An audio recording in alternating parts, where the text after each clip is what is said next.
phone. Anyways, hello everyone and welcome to, something that I haven't done in a while. Anyway, so, first things first, you're probably thinking, Rex, what took you so long and why have you been gone for so long? Well, as most of you know, I have a job now, but I have a couple days off. I had one off yesterday, I have one off today, and I'm also off Wednesday and Thursday. As for the schedule I'm getting next, I don't know, I haven't gotten it yet, but I figured in the meantime, it'd be some nice time to catch up. So, yeah, so, first things first, we've gotta, go into GCA Online, because, I've got some surprises for you guys. What phone? What?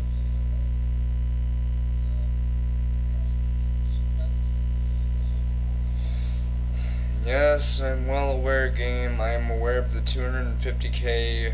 I haven't gotten it yet.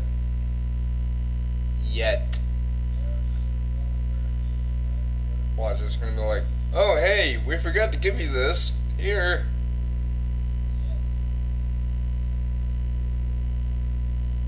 Probably not gonna happen. Watch.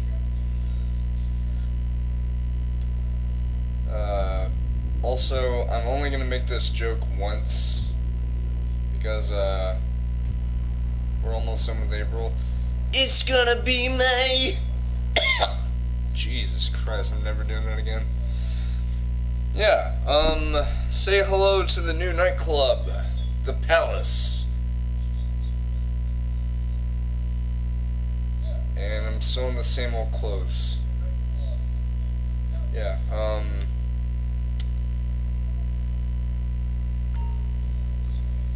yes, game, I am well aware of the De Classe Vamos. Which, kind of a funny thing about that vehicle, it was called that because of the fact that I keep forgetting that my Presser Mark II is outside. The Vamos' name in the game is actually a reference to the real-life car it's based on, which is the Chevy Nova.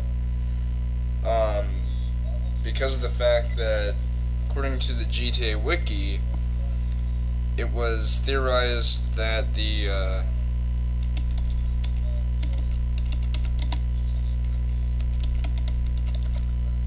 hold on, let me pull it up.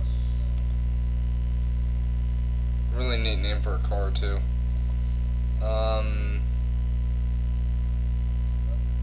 Okay, so the description is as follows. Believe it or not, the Vamos began life in 1960 as I'm saying as a sensible, affordable, compact car, but over the course of the decades, something wonderful happened. It moved out of its parents' house and started hanging out with the V8s and fastbacks. Its wheelbase lengthened, its grille expanded, and the hood got so long and flat you could spend an entire summer of love on it. These days, it's exactly the kind of bad influence you were looking for. Alright, we might be ready to move on this Lester, thing. If you want to work, you'll get a knock on your door any minute. And what's really funny is it came out on my birthday this year, so thanks for the birthday car, Rockstar. But it is roughly based on the third generation Chevy Nova, or Chevrolet Nova, depending on what you want to say. But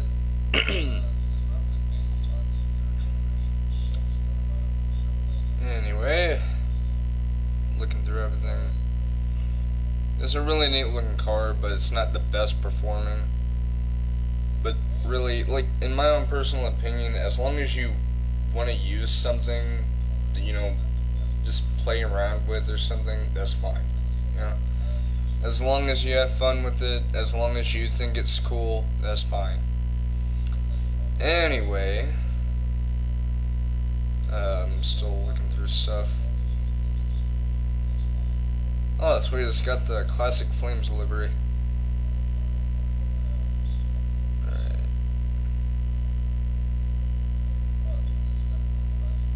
Alright, so Vamos is a Spanish/Portuguese word that can be translated to hurry or let's go in English. This is a reference to an urban legend that the Chevy Nova sold poorly in Latin America because Nova means not going or not working. In reality, sales of the Chevy Nova in Latin America were similar to other markets. And the description part that mentions 1960 and the compact car and stuff was a reference to what the Chevy Nova was like in real life because it started production in 1962 as a compact car before becoming the muscle car in 63. Which is awesome because muscle cars are the shit. The good shit. Anyway, first things first, let me log into UAC. Yeah, I know, kind of a weird name for a company to be named after a fictional company from another video game, but listen. I wanted to do that, okay?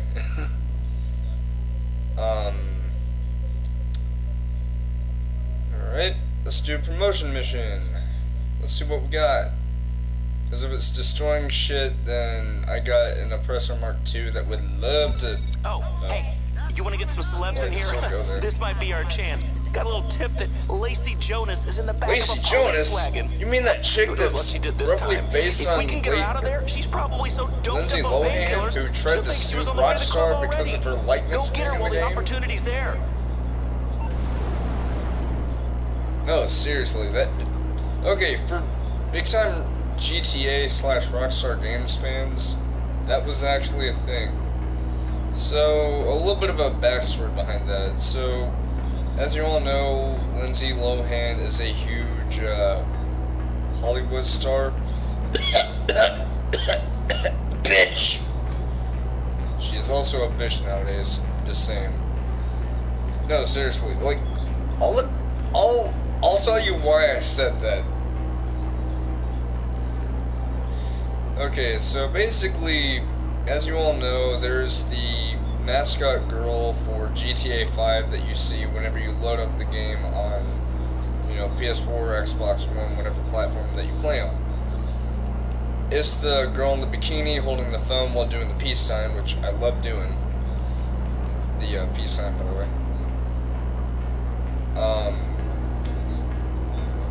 And she also got on to Rockstar about the whole Lacey Jonas character because, oh, she's based on me.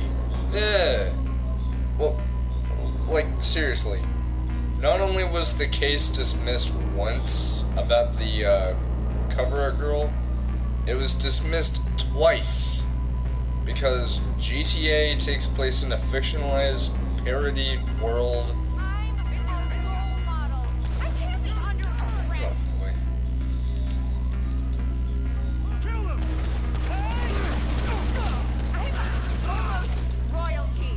Sorry, lady. Oh, thank God. Did my lawyer send you? No, I sent myself. Ashley knows, The cops! Oh, please lose them! Was your mama joined a party? Actually, I have a friend on here named Was Your Mama? Fucking fantastic. Hey! Hey! Stop. Losers! Cops are just paparazzi with guns. I'll have to remember that. Also, why are police from Sandy Shores out here? My underwear line will tank. Hurry! Lady, I've got more important things to worry about than your fucking underwear line. That injection has worn off! God, I really need this to be over! Yeah, okay. Shut the fuck up. Ah! He's driving a Bay 9F. All this excitement is causing my foundation.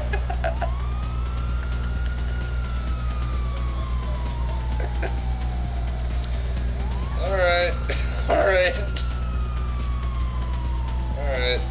Not to be a diva or anything, but can you drive faster? No, officer. Hey, what's up? Oh, how can I help? Okay, my friend. I'll take care of the LSPD. Alright. But yeah, so basically Lindsay Lohan tried not once but twice to sue Rockstar over her likeness being used in the game. Once for the poster girl, like, do some dancing at a club. Inspire like I said, it was that girl with the red bikini. Your place is the palace, that right? has the iPhone. If people see me there, the place will be the shit. And she's doing that peace sign thing while holding it. I can't believe those cops arrested me. So I crashed my sports car. I only ran because the paparazzi were coming. I actually saw a crash today. Those cops have had it out for me since I wouldn't perform at their dumb PBA convention. Bunch of creeps. In case you're wondering about what PBA means, it's Police Brutality Association. Girl in the cheerleader movies, but I get girls. I'm kidding. I don't even know what it means. I just said that of fans and spend make their a time creating a narrative badly done that joke. That sounds really insensitive. Because police brutality is a thing. I give a lot of money away, you know. Like I make anyway, that's why I called Lindsay Lohan a bitch. Is because she used to actually be good, but now she's a total crackhead who wants to sue Rockstar Games for every lick of money that they have just because. Oh, they have a parody of my character in a video game. I don't like that. Be here, they are. I am so excited. Like, listen, if it's a parody, that's fine. It's meant to make fun of somebody. Not making fun of them in a mean way. It's just meant to be a reference. That's the whole point of a parody, is to make fun of them in a sort of light-hearted way.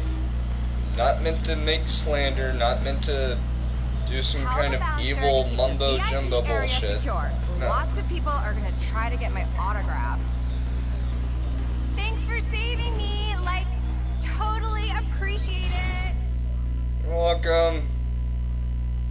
Crazy bitch. Ah, sweet, just in time for my paycheck. Not my real life paycheck. Okay, we got Lacey Jonas. She's not the Lacey Jonas she was a decade ago, but a few people still care. Now, as long as she doesn't press charges against us, this is gonna be a win. If you say so.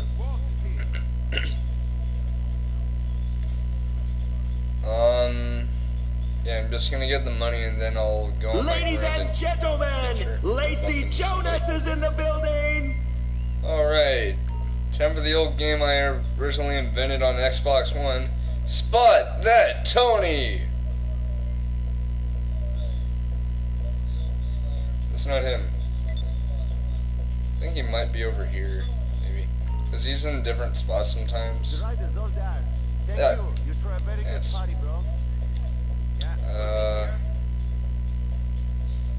Now this somebody. No. Hey, I'm working, I promise. There's Laszlo.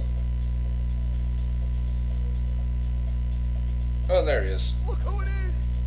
I don't care what people say, your design in this game is just as cool as the original design in GTA 4 Ballad of Gay Tony, which I haven't played, but I will once I get a PC,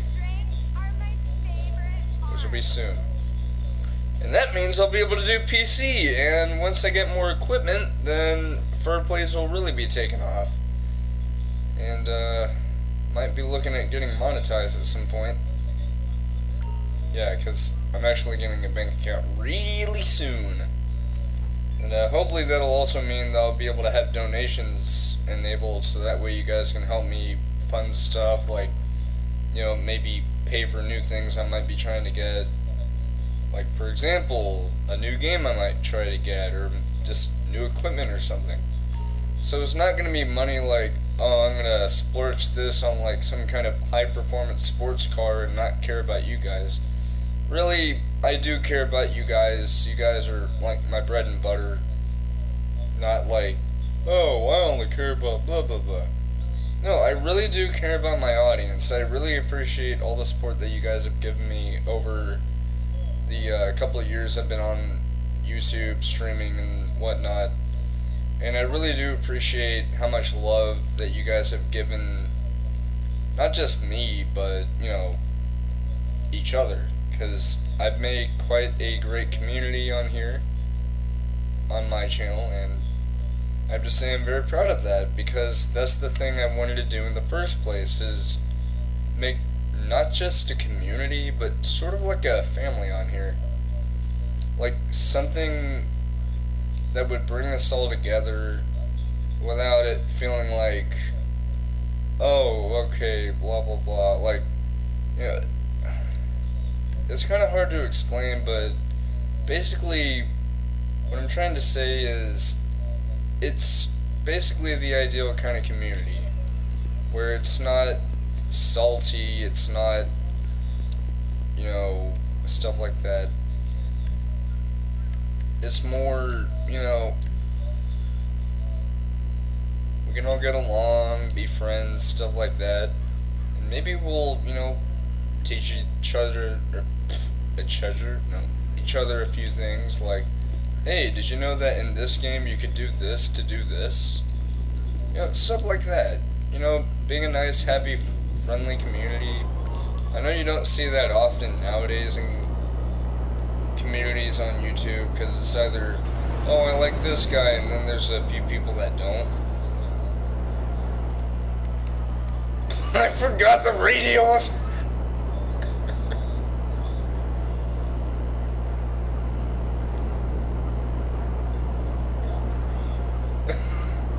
I don't think it matters, hopefully. Hopefully it doesn't.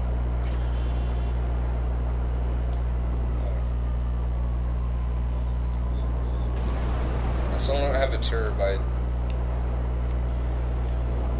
Yeah, I'll keep the music on. So I love the music in this game, but it's really sad that I had to turn it off. But you know what? I don't mind having it on as long as YouTube isn't going to be like, oh hey, you can't do that. I'm trying to find a lifeguard blazer.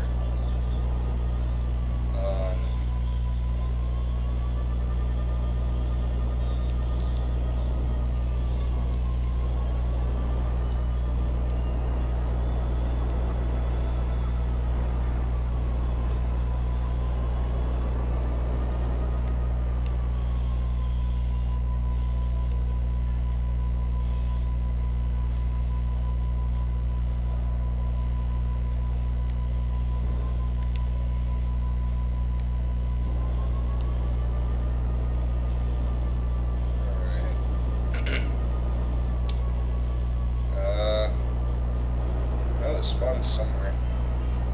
Oh! I love this song! Rock and roll, built this city. We built this city on rock and roll. Yeah. I don't smoke, but whenever I sing badly, I tend to cough like that.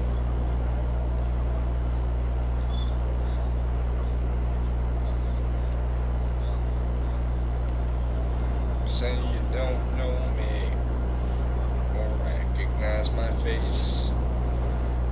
Say you don't care who goes to that kind of place. Knee deep in the hoopla, singing you fight. Too many runaways eating up the night. Marconi plays the mamba. Listen to the radio. Don't you remember? We built this city. We built this city on rock and roll. We built this city.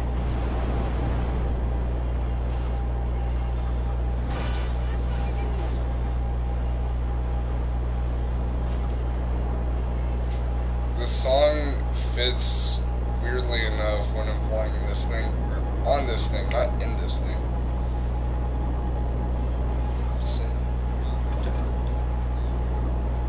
I fucked up there.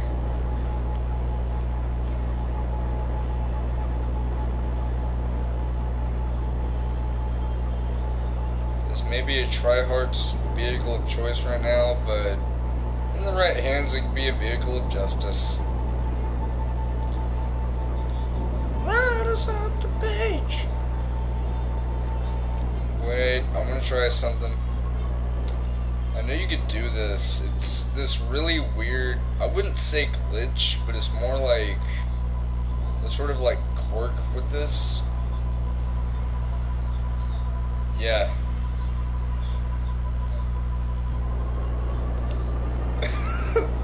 This is like the coolest thing ever.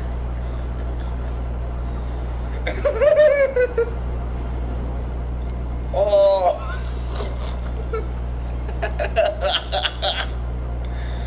Oh, I love the oppressor. It's so freaking cool. Oh man, the wings run out.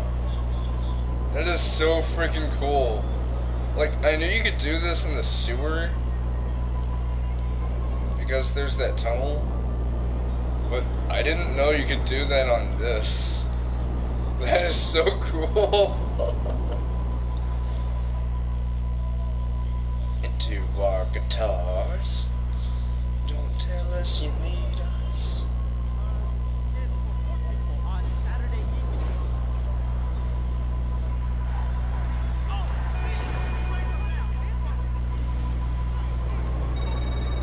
Hey, it's Paige Harris. I work with Lester Crest.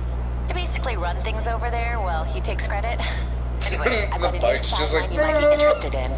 High-end scores, taken elegantly, using the latest tech. There's a terabyte truck on Warstock I can turn into our nerve center. Get one, we'll store it under your club, and get moving on this immediately.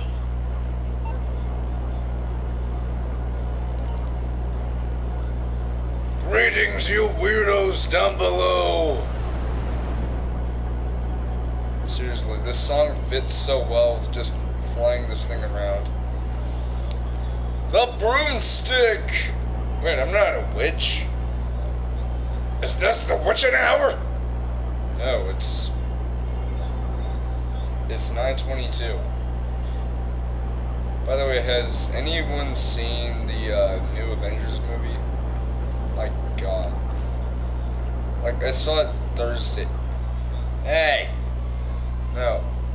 You're not doing that. Here. When I saw it Thursday, and I gotta say, beautiful.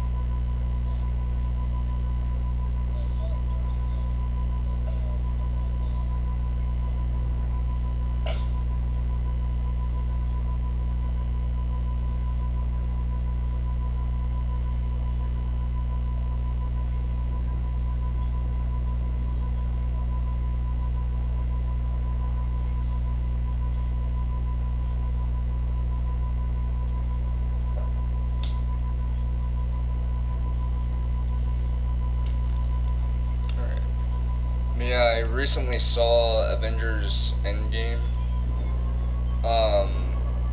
Several days ago, in fact, on Thursday in the morning, because of a employee screening. But my God, I wasn't.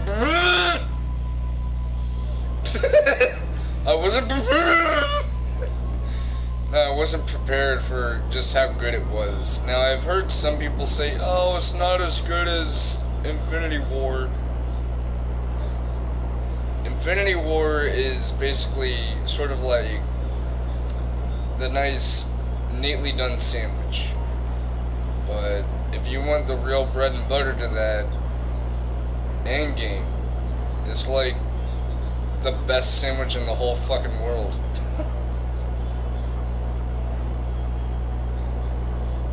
Yeah.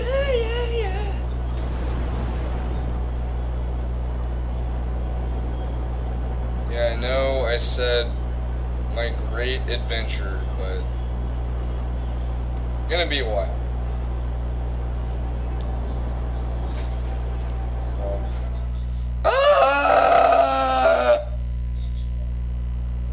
Shit.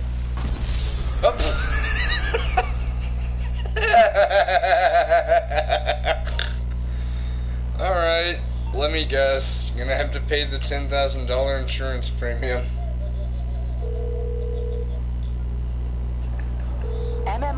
We expect the unexpected. Yep. I can do that. You can? Oh boy! Oh boy. Oh boy. Oh, that was funny.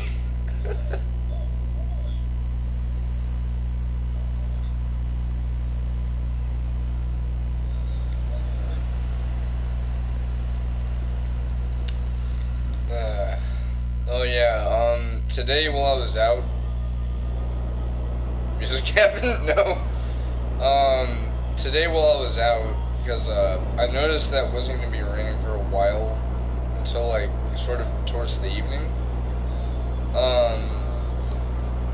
I was sitting on this bench right outside Target, and I decided to sit down on my phone and look at stuff, as anyone would.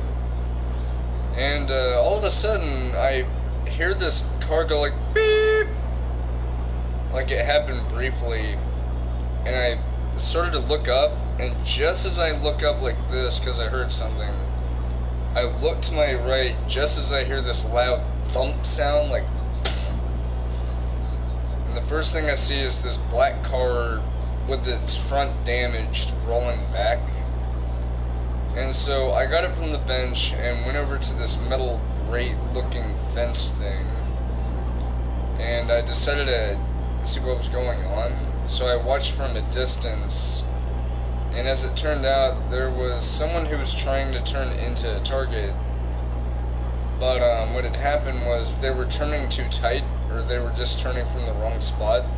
So they were turning into the lane from the store that's supposed to be leaving the store, and the other car that hit it, like, they were trying to stop them by going like beep, and so I just watched this. I can't say too much because they're listening, but there's more to those hangers okay, on Maze quickly, Bank Ron, before I lose my train of thought. You buy one, you buy me. Well, I mean, you buy a partnership with me. We'll go in together on the air freight business. How's that sound, huh? Hello? Hello? You there? Oh, God damn it. I hate cold calling. Anyway, basically, after a while, it was revealed that, like, the first person I saw that got out of their car was the person in the white car, and she went over to the driver of the black car to see if they were okay, because, like, this was all an accident. Like, no one was trying to be an idiot or anything. It was just someone wasn't paying attention and they got hurt. And as it turns out, after a while of watching, it turns out the driver of the black car was an elderly woman, which really got me worried. Because I was initially already worried because I saw the damage done to the front of the black car. And I was like, oh god, that's not good. And so after watching it more, I had noticed that there was some kind of fluid that came from where the car was hit. Like, basically, I was laying on the ground at the scene, and I noticed that it was something that looked like oil. I think it was. Anyway, and I noticed that there was some debris, which after a while the fire response crews and the police cleaned that up and make sure no one ran over it and possibly damaged their tires. But the first thing I thought whenever I saw the black car that was damaged more than the white car was, I really hope everything's okay and it's not anything too serious. And then whenever I saw that it was the elderly woman, I was like, yeah, that's really not good. So, whoa, what the heck? I hope that the elderly lady makes a nice recovery, because I know it's someone I don't know, but I really do get worried about stuff like that, even if it's something that doesn't concern me. And I'm pretty sure anyone would, because, you know, like,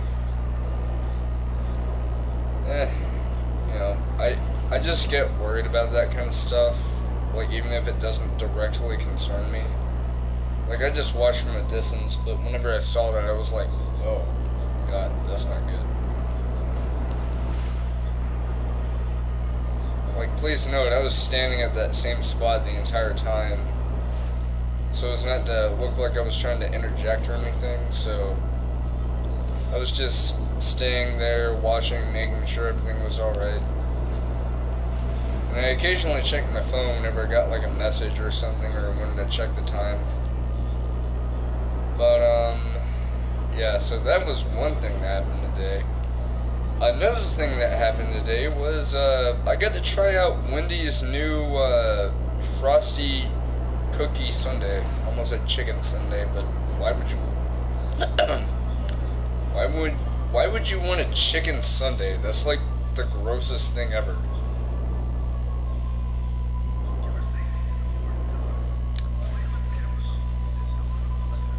Oh, there was someone right over there. But it was really good. I had the chocolate one, and what's really interesting is, I don't know if it's like this in all locations or if it's just in Texas, but apparently the prices start off at like $2, and so for me it was like $2.15. But what's really nice is the lady at the cashier, the cashier is the position, the cash register is the thing. At the cash register, also, hey, look, it's the nightclub on my other version of GT that I traded today. I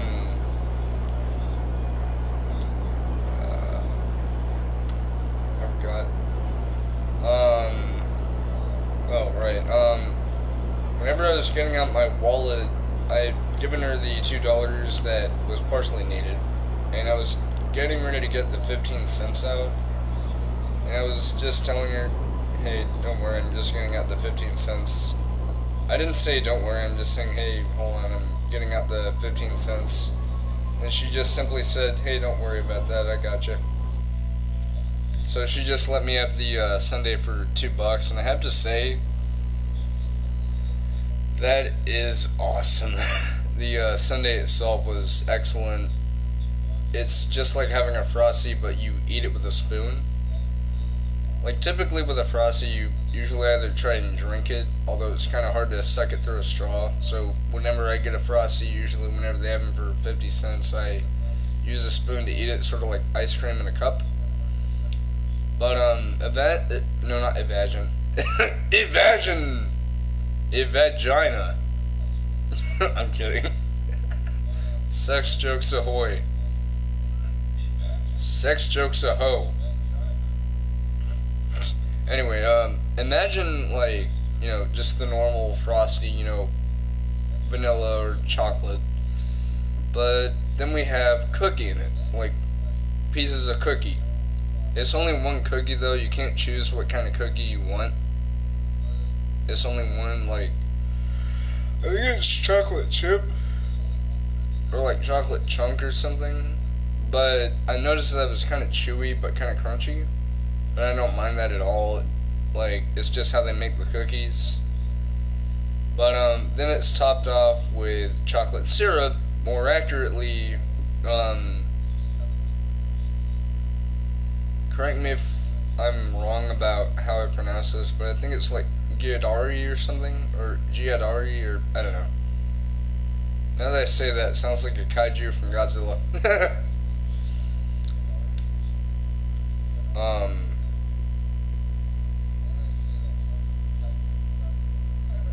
I still remember that time I did the narration for the Godzilla creepypasta.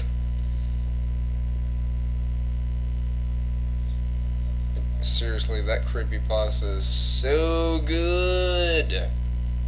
Like, it really is. Like, you wouldn't think that creepypastas are any good, but they are. Like, certain ones are. Like, as long as they're structured well, and as long as it's not like some kind of overly cliched thing, like, oh,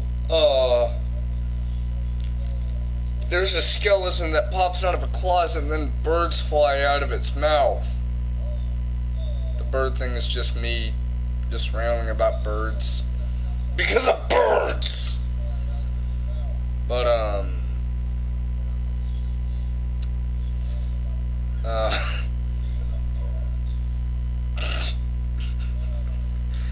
Anyway, like, it was really well done, though. Like, the whole pacing of the story wasn't like, oh, this happens in such a short amount of time. No. There were chapters. That's how you know it's good, is when it has chapters detailing each of the events. The story was incredibly detailed with everything that went on, even to the point where Cosby Dab, the original author and illustrator for said creepypasta, he literally made, like, his own pixel art images of everything that happened. Which is really good because it's done so well that you'd swear it almost looks real. Except in the original game, which I have on my RetroPie, which is actually right in front of me. No, not right here. It's actually in my armoire. Right. It's kind of underneath my TV, but kind of in front of it. Speaking of which, I'm probably going to be doing a live stream tomorrow night. A all-nighters stream of me playing on that. Because I found out recently that my Power A Nintendo Switch controller can actually work on that. But anyway, I digress. But the only noticeable cliches that there were, to a degree, there was instances of blood, but it's kind of expected, you know, with a creepypasta that revolves around really fucked up shit. I know there's that cliche of, oh, girlfriend something, and she's the only way to defeat the final boss or something, and then there's that cliche of, oh, I got this game from a friend, but it's not some kind of bullshit flea market thing. Like, there's an explanation as to why the character Zach, who I'm pretty sure that that's actually Cosby Dab's name, because if you think about it, like, it was his story. He was talking through himself, so I'm pretty sure that is his name. So I'm just going to call him Zach instead of Cosby Dab. But anyway, Zach originally had the game when he was a kid. He later sold it and got some kind of game called Armagon, or something like that.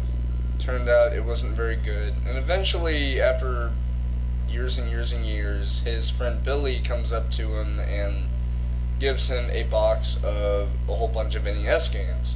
One of which being the titular game of this creepypasta, the NES Godzilla creepypasta. Rewind.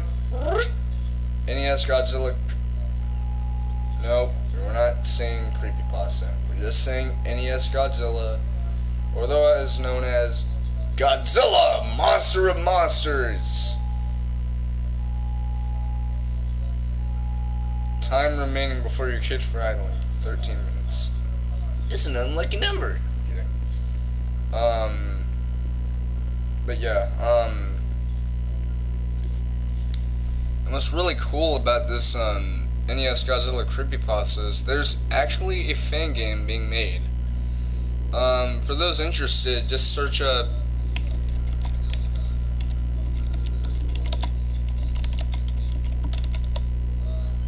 so NES Godzilla creepypasta fan game, if you just search that up.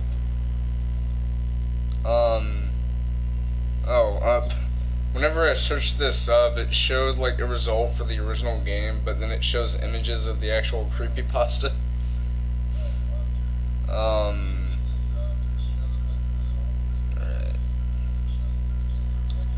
There's a game on Game Jolt that is actually the game.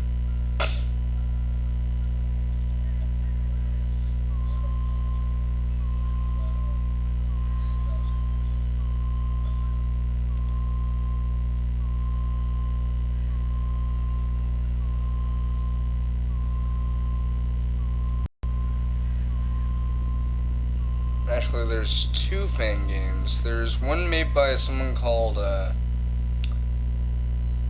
Lou Ranieri, And then there's the one made by Aloneworks, which is awesome.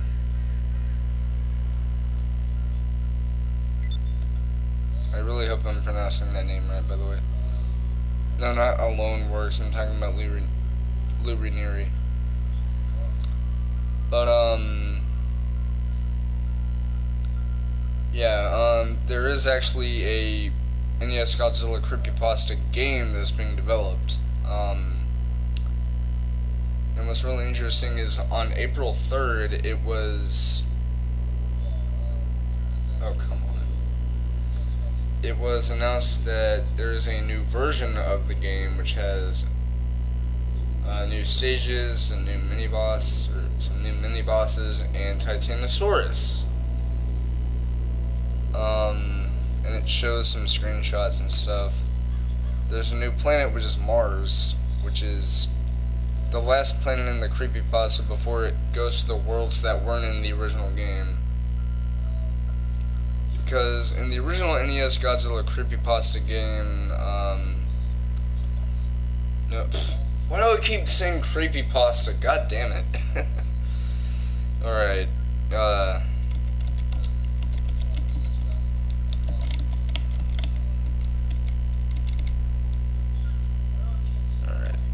Monsters, there it is. I'm looking on Wikizilla, by the way. So...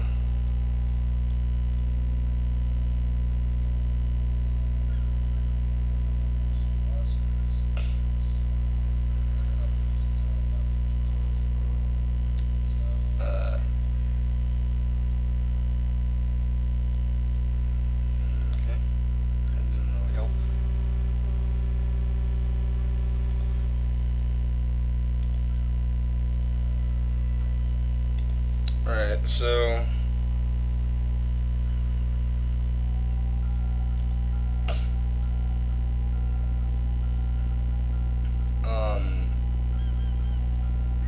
basically the worlds in the creepypasta version of this game, the game's not real, it's fan-made, it's not a real product made by Toho.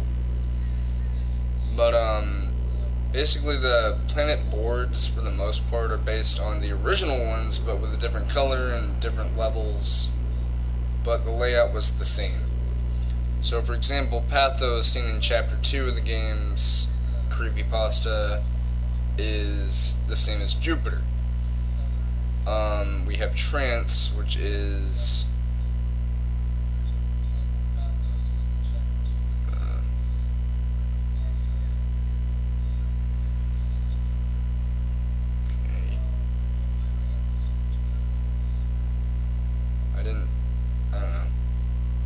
I'm trying to see what Trance's board is based on.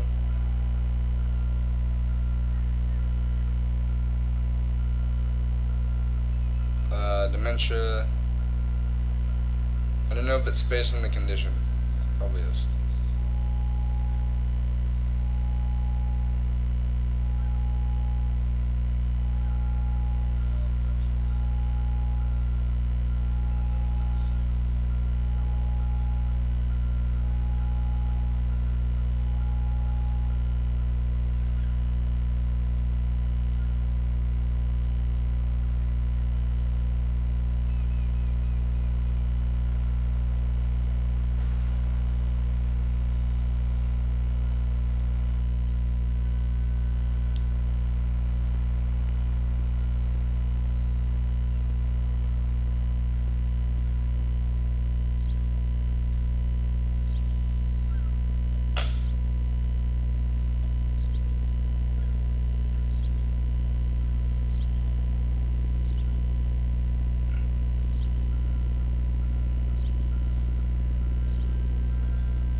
official wiki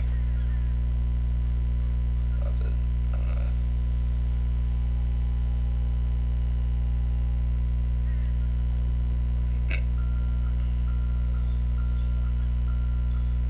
Hey, a new viewer, what's up?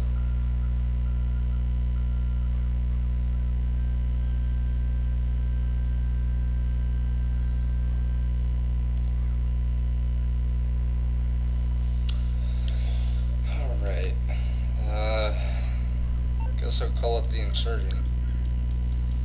Call in the Spartan. Because that's the vehicle's name. You need something, huh? One of your rides? Let me know.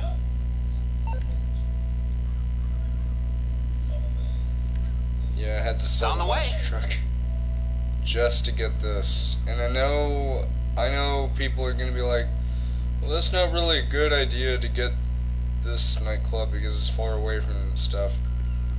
I'm only interested in doing the popularity missions. I don't really go into public sessions that much. If anything, I just do that to mess around. But other than that, I don't really go on there to be competitive or do cells or anything like that. Not unless my friends get some kind of like private session or something. No, not private. A solo public lobby. Because you could do that. Hello.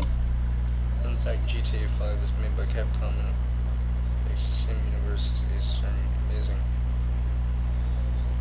Well, there you go. This guy knows. He knows the secrets of the world. And I know the secrets of not shutting up. And that's a good thing. Hold on, let me close my door and I'm gonna get myself a drink. Turn on the fan so I don't feel like I'm roasting in here like a friggin' hot turkey. And, I don't know, sit here and look pretty. Maybe contemplate getting a haircut.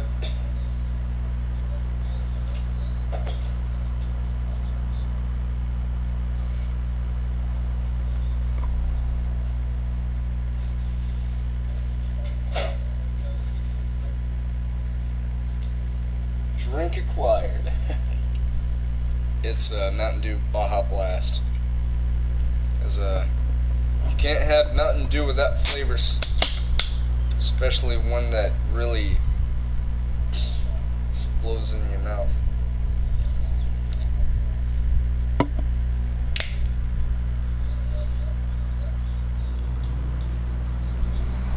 I'm so sorry if that was super loud. Because that was right next to the microphone.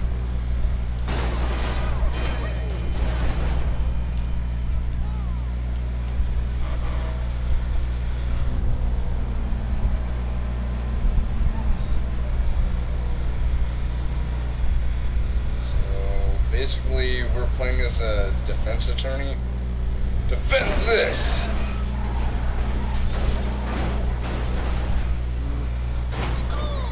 Beep.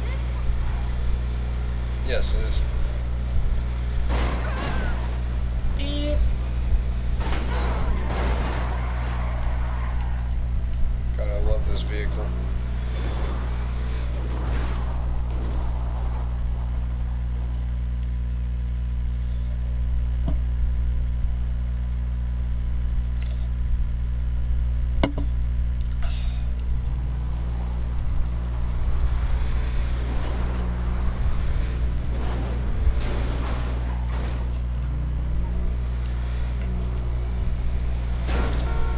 By the way, I am aware of the new Simeon missions. I've already done all 3. They're really neat. You could actually do them solo if you'd like to, which I did. I gotta say, blow up 4, it's hard. Like, it's not the actual part of the mission where you blow up the cars, it's more the part of the mission where you have to fight off guys and then escape.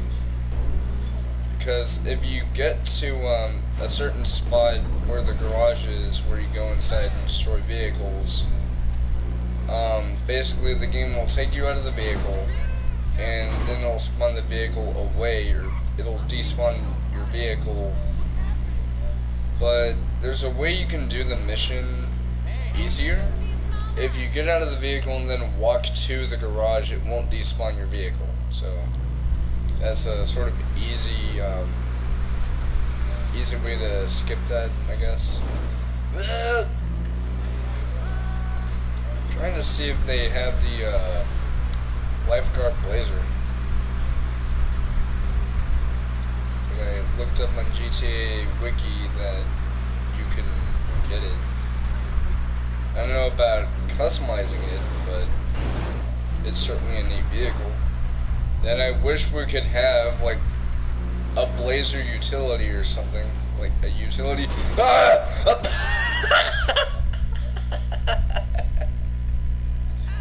Wait.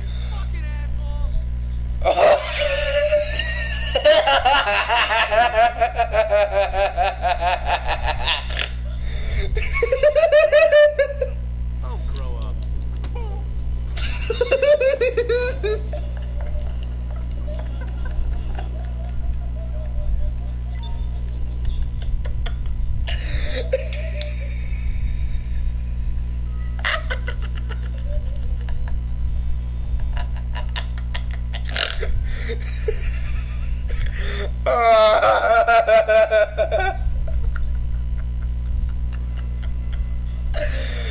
I just fucking launched him in the air and he landed right over here. I watched him closely and then he just gets up and gets pissed off.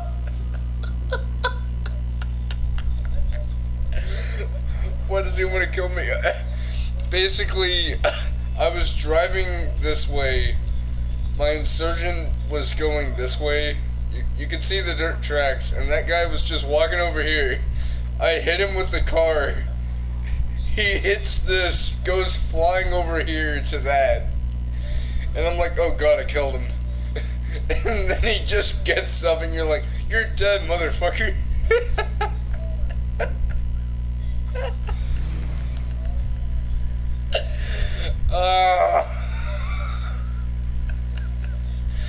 And thus begins the grand adventure.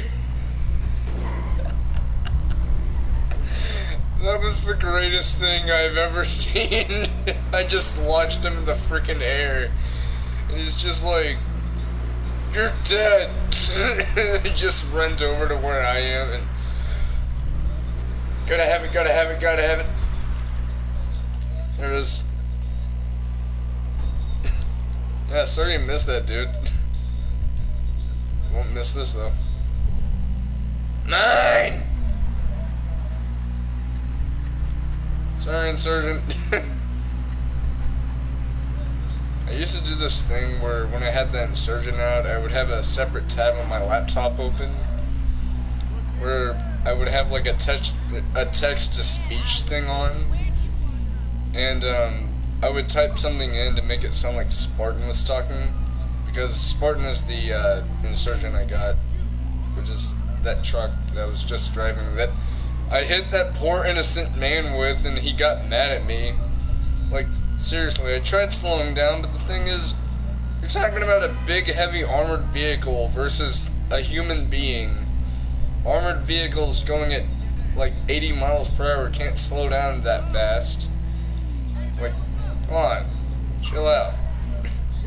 Friggin' NPC logic. They don't know the logics of a vehicle, so they get mad at you thinking that you did it on purpose. And more importantly, how the hell do you survive that?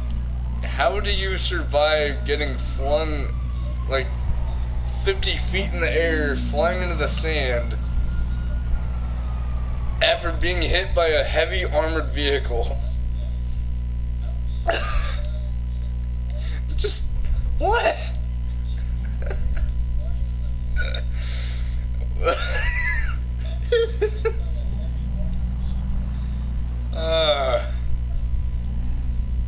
Well, I hope the lifeguards know how to cover the cost of a new ATV.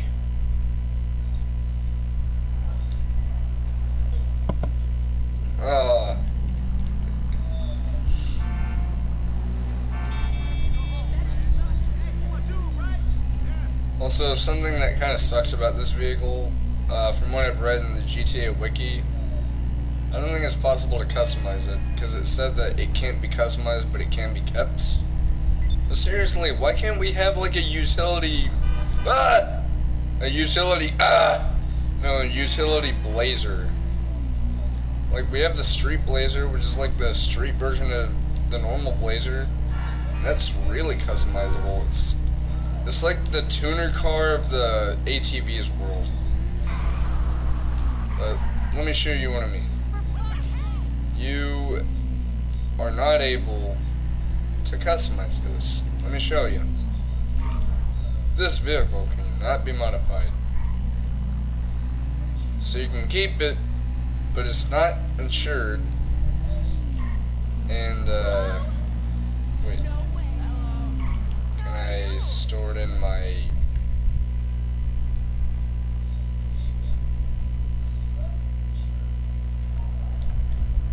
Arena Workshop? And can I modify it in there? Because if so, then that'd be kind of cool. Because then I'll be able to have like some really cool looking ATV thing. Kind of reminds me of the ATV that you had. Kind of reminds me of that Speaking of Sparta thing.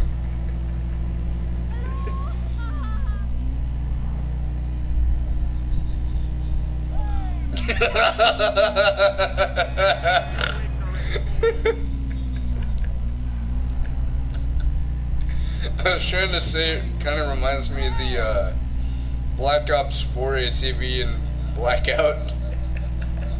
I don't have that game, by the way, but... Also, sorry about snorting anytime I laugh. It's just... It's a really bad habit. I don't have trouble breathing or anything. It's just something I tend to do whenever I laugh hard.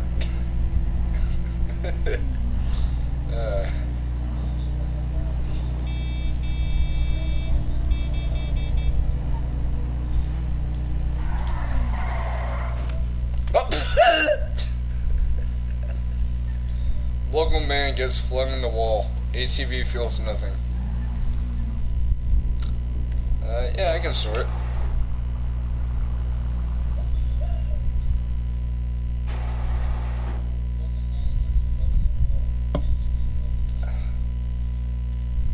No, the ATV felt something. It felt the release of a man's buttocks from its seat. And... No, I can't customize it. Not insured. And I can't insure it. Well, that was a fucking waste of time. Time to do the old Soldiers of Fortune whoop-de-doo thing. Shit, are you okay, man? Yeah, I'm totally fine. Nothing like a good old...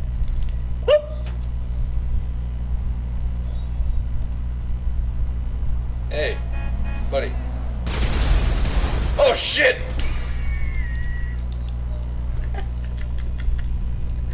I wasn't expecting that car to blow up.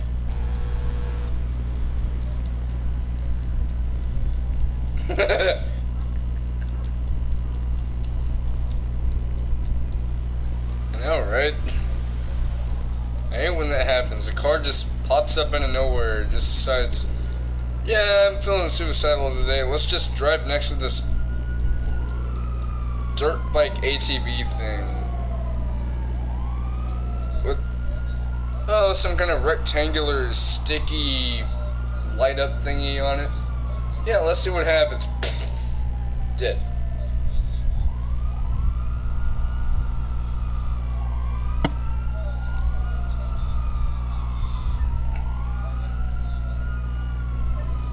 The police will never find me here.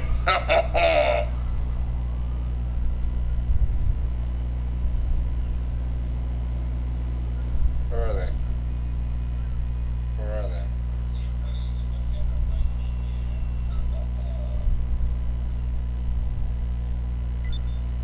Yeah.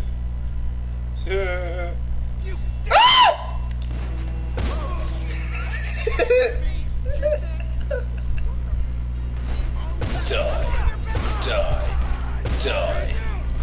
Die.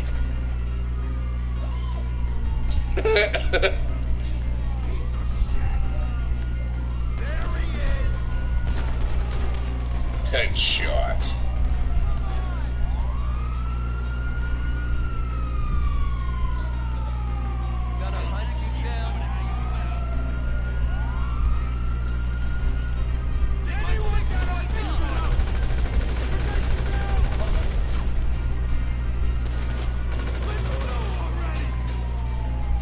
Oh, cool, I got $9,000. Yep.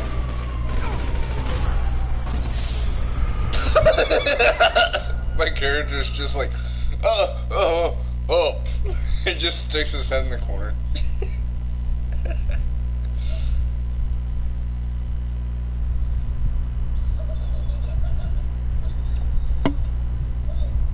Resident Evil 8, a wolf fighting police. I guess you won't really be making much impact on the world. Yeah, neither will you.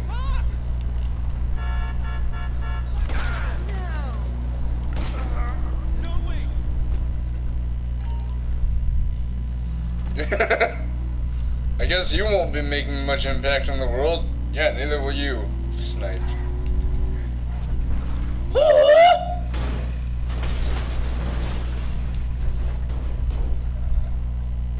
That would kill you in real life.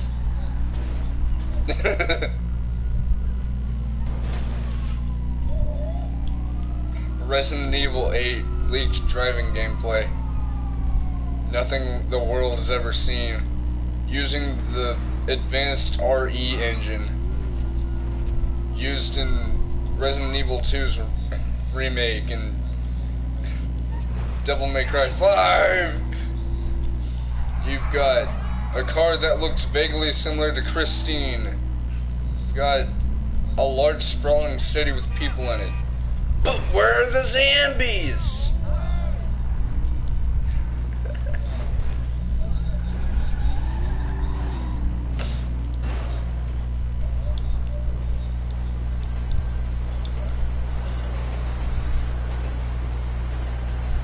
All I see is a ruined car.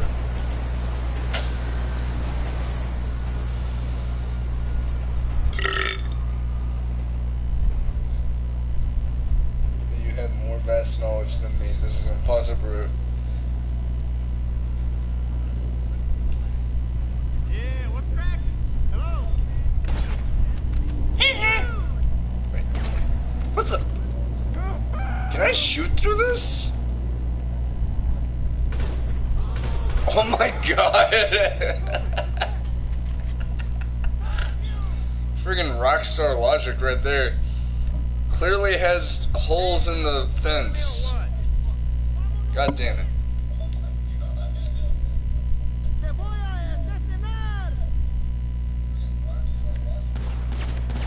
Oh. I got an AR-15!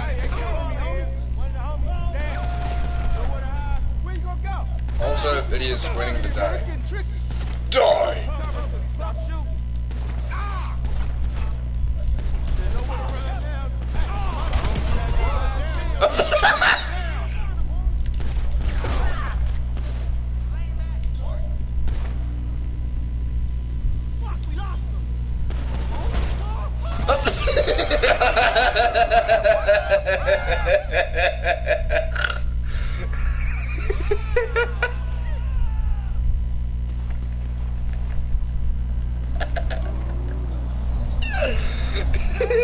The way just going and just roll off. That is indeed a bro moment.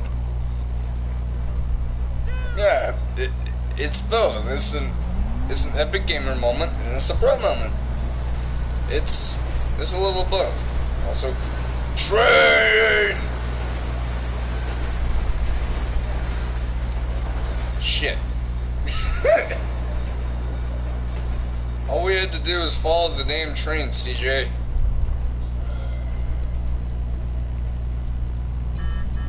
What the fuck, dude? Die.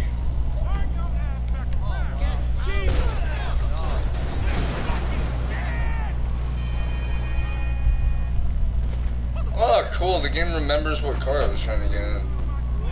Oh, cool, the game remembers what I did because now I have the cops on me, and now I have gang members on me. They're over there. He's not even looking. Yep. Car has more ramming force than a ram. You can't make me stop it. You can.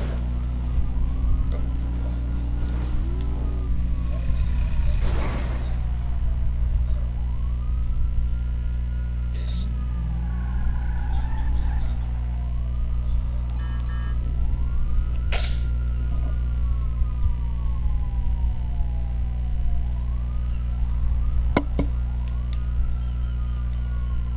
What?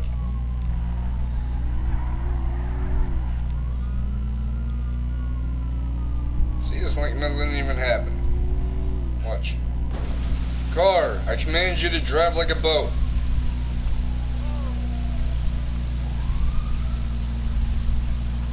Hey, you! Are you tired of your car not being a boat? Not being submersible? If you do, then the Stromberg is the right vehicle for you. Oh. Hey. Climb. Climb, my wolf boy. Wait, that's me. I am the wolf boy. Alright, let me call up the vehicle. Because I got a Stromberg.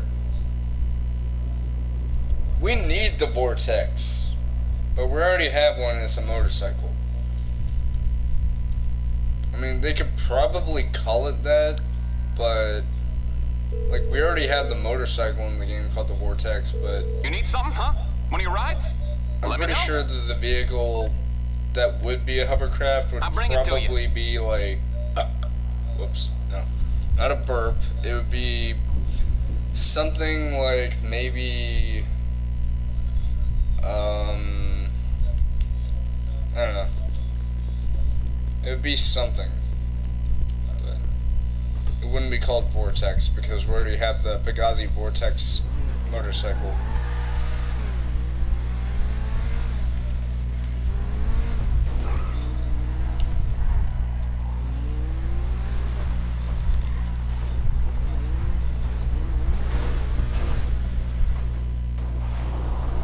Wait.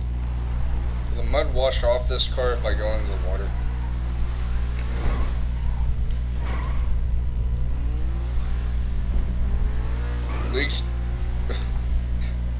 Leaked GTA Online Doomsday Heist DLC Part 2 gameplay. Seriously though, this car is awesome. Because look! You don't have to worry about the engine going out. What the?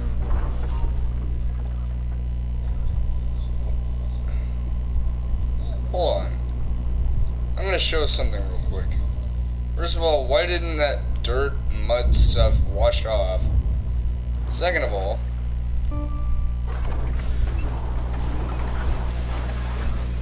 I thought the switch button for the Stromberg was... But...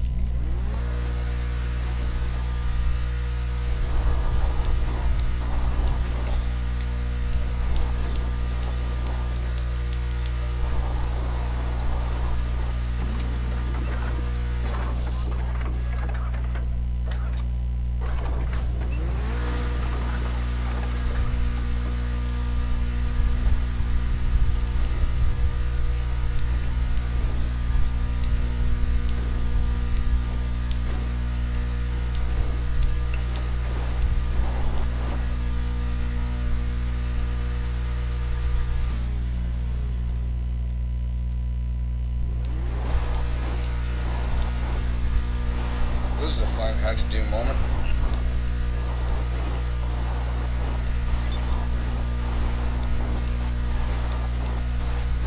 Yep.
sound like a monster.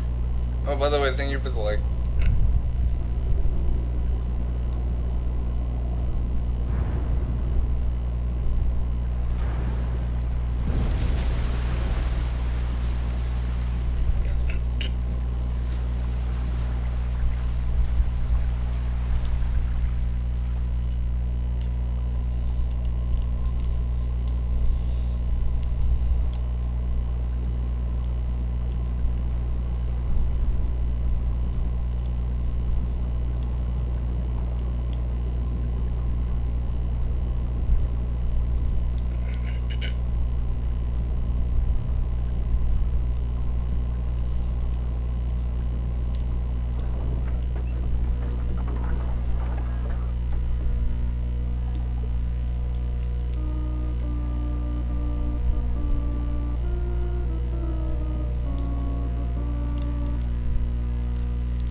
I got splashed.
Morse Mutual Insurance. How can we help you?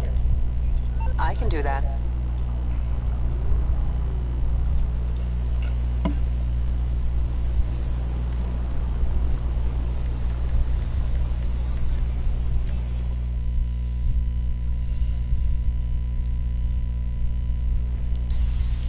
Oh man.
the heck?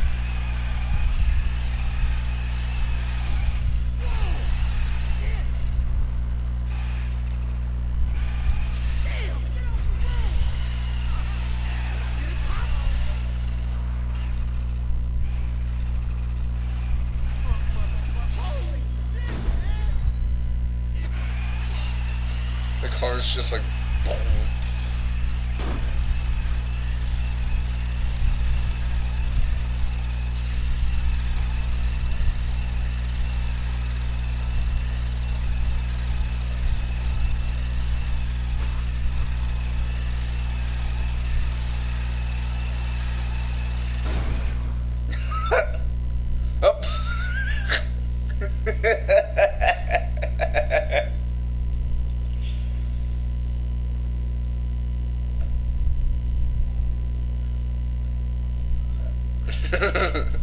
Like how the game's just like, you got $2,000 for good behavior.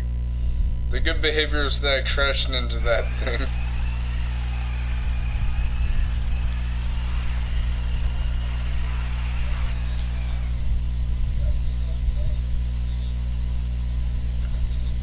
Wait, where was I?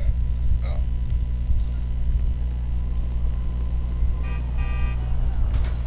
Fucked up my shit! Hijo de puta! Oh shit!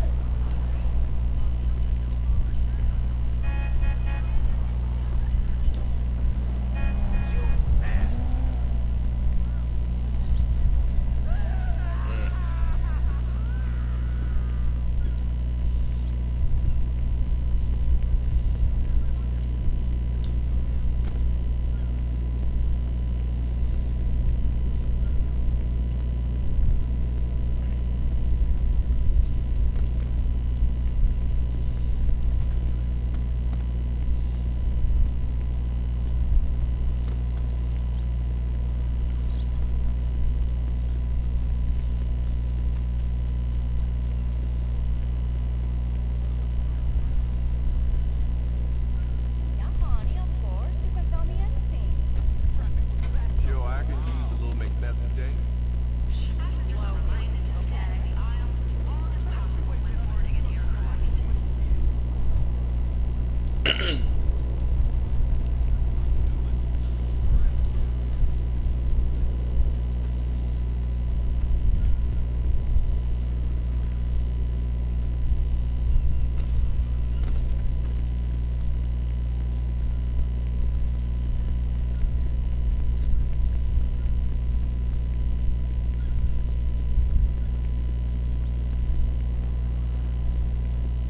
I'm gonna show you guys something really weird.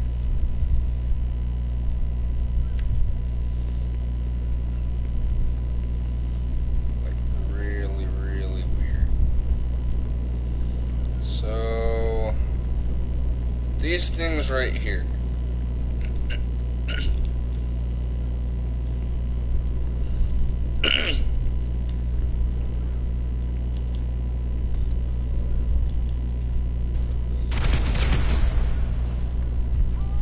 Yeah, they have really weird physics.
the great... You know what? No. We are. We're gonna do the great San Andreas adventure. First, let me call up my vehicle. God damn it.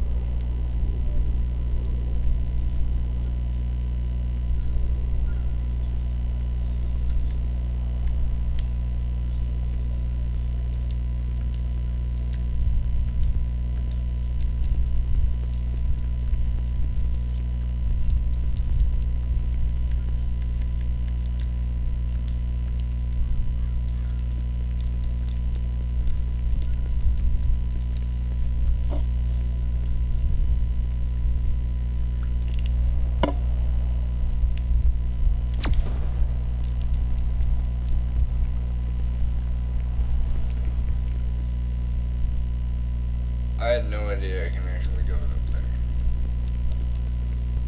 Okay.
Bum bum bum bum bum bum bum. Oh crap! I almost died there. Oh my God! I forgot how fun it is to fly a plane. Something.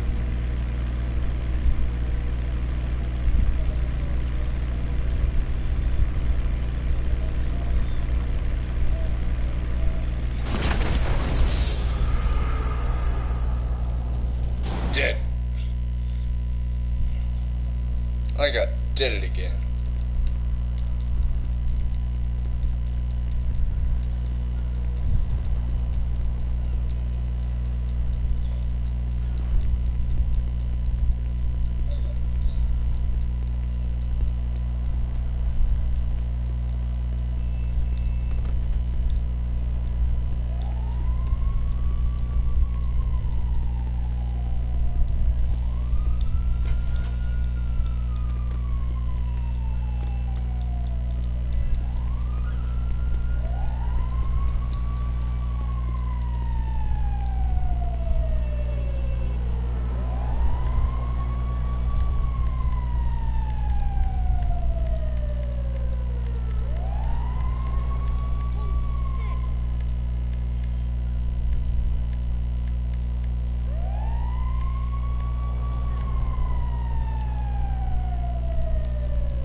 What you want? Some wheels? I'll bring it to you.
It's like nothing even happened.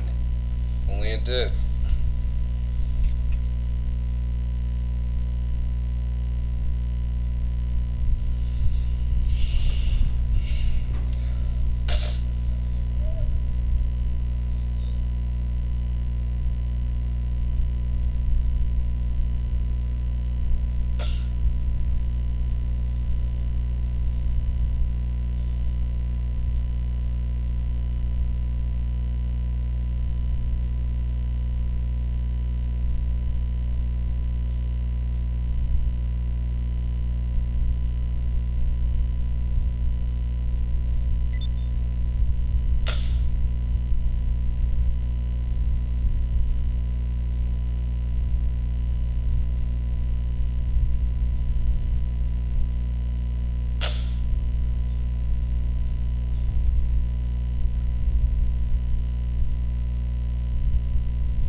Yeah, still haven't got my work schedule yet. Alright. Yeah, we're gonna be using this. The Speedmobile!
Little journey begins. What the hell?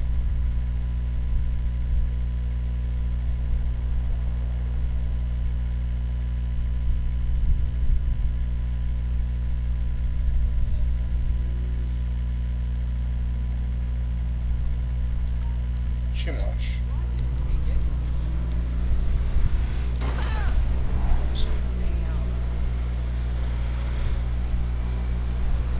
Minus 2.9 miles from our starting point, but nothing major.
Oh my god.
But once we've arrived, there's a lot to see here. There's the gun shop, there's a tattoo parlor, there's a store for clothes. This is a humble little store. You can see the usual. The store clerk is very happy and peppy, which I like.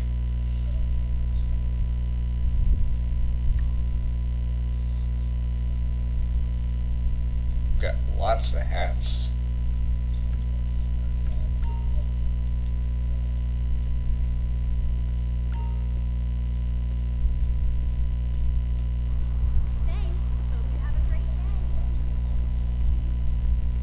But then we have the next location, which is a nice small town known as Paleto Bay, which is where a few of my properties are.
take it this isn't purely a social call. Of course not. You're in trouble and you need my help. No problem.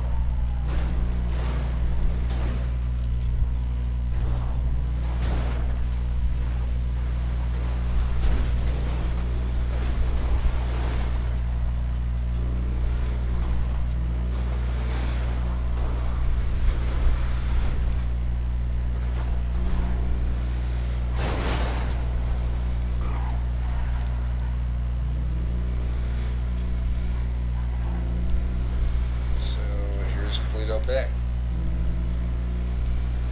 A nice little town, known for a heist and single player, and more well known for a few places I have. That house, the bunker over there, and the facility over here, just to name a few. So, where next? Well, that would be Grapeseed.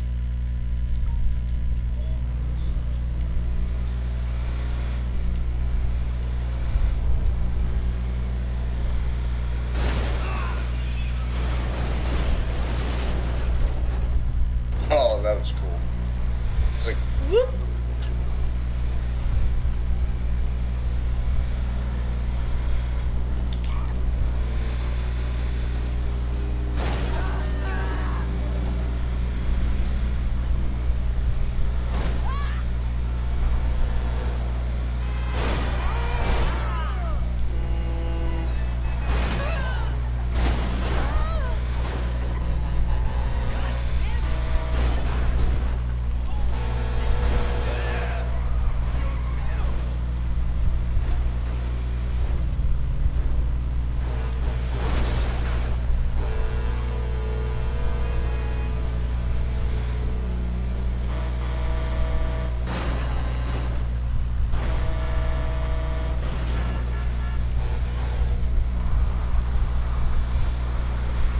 This thing can push pretty much. Also,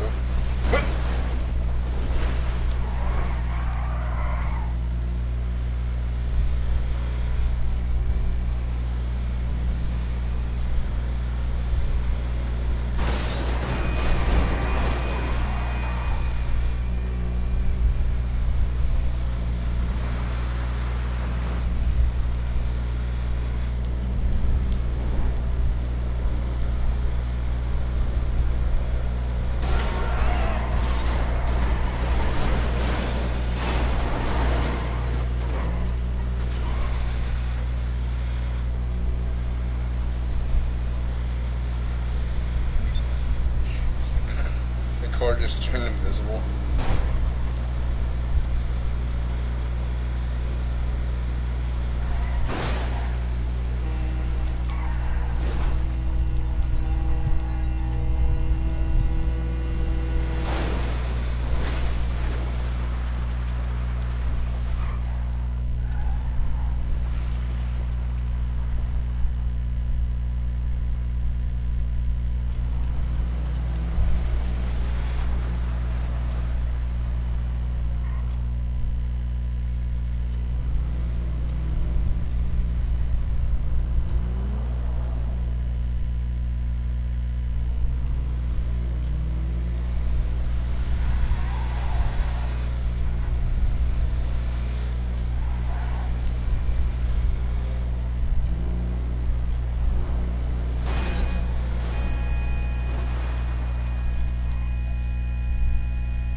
Shores next.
Sandy Shores, the home of Trevor Phillips, and on my Xbox account, this is where my house would be.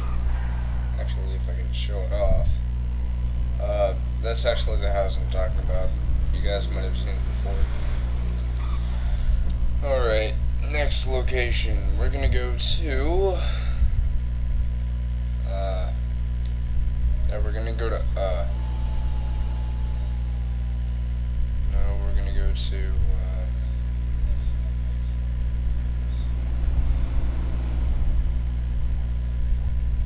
here.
So then we have the final location on our little journey, Los Santos.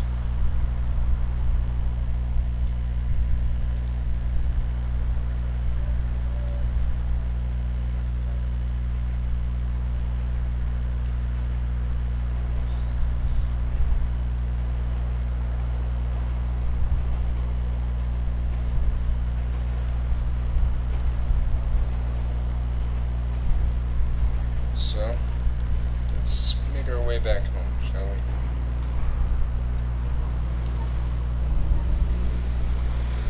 And then after we get home, I think we'll have a taxi ride to the apartment. That's what, dumb. Up, the truck's like, woo!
Oh, whoa, that was cool. Alright, Spartan, we've had our fun. Now for me to head on home. Ugh.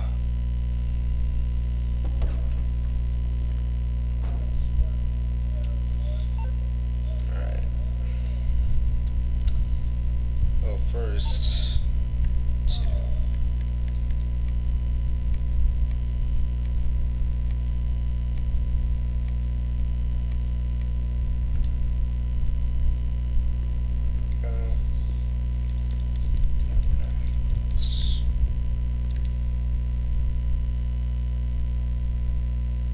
Also, here's the weirdest case of game logic.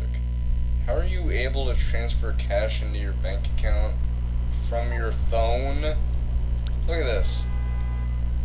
Or, you know, vice versa. You know what I mean, right? Check this out. You can withdraw money while you're on your phone.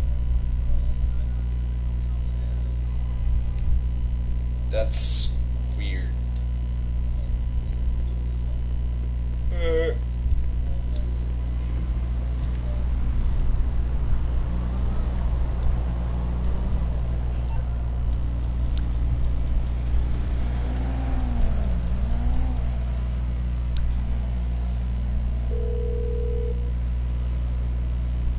The cab should be with you very soon. Thank you. Yeah, I know I said that maybe we'll have friends along the way, but I know this wasn't exactly a great San Andreas adventure, but we'll reach that path when we get there. For now, we are patiently waiting for our yellow car.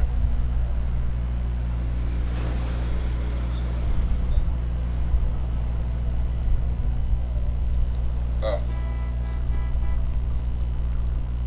I hate it here. I wish I was back in Charlotte. So where are we going?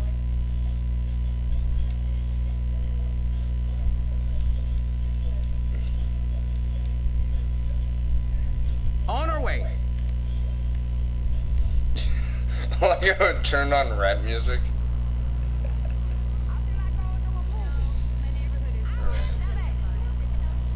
Gonna make a Yui. He's just gonna make a Yui, isn't he? I'm in no hurry. I really am not. Yeah, you can bring up your phone while you're in the taxi, which I didn't even know about.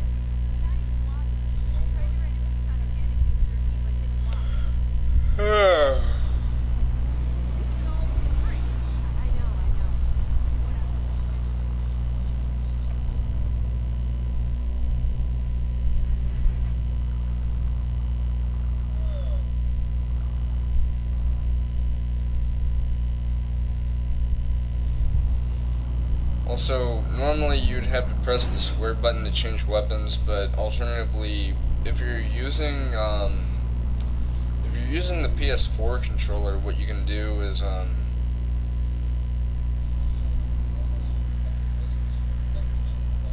you can swipe left or right on the touchpad, like this, and it'll let you switch weapons while you're in the cab. I don't know if you could do that as well on the Xbox, because on Xbox One you don't have a touchpad, but Hey, let's meet up next week. whenever I was young, my mouth made a weird sound like a bird.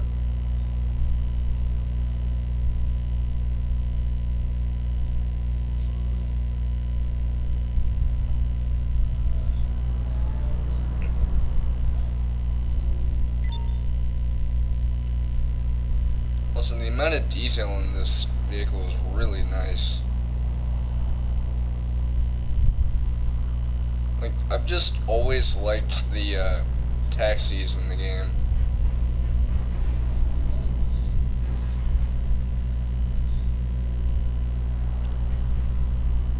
So we got